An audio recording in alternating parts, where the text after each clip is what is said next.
Welcome to this tutorial. In this video, you will learn how to get the Liquify Pro starter theme and also how to install the Webflow app. Please visit liquify.pro/template. You will be redirected to the current starter theme. Click on the button Clone in Webflow. Give the project a name.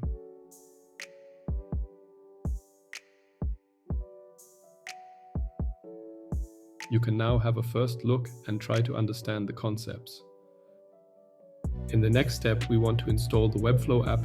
Visit the Webflow app page, search for Liquify in the search bar.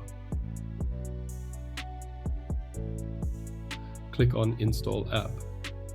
Now you can choose the workspace where you want to install the app. Once installed, go into your project and click on the little app icon and open the app. Please keep in mind that the design of the app might change in the future. We will go over the functionality of the app in a later tutorial. The second step is now completed. Click here to continue with the next video.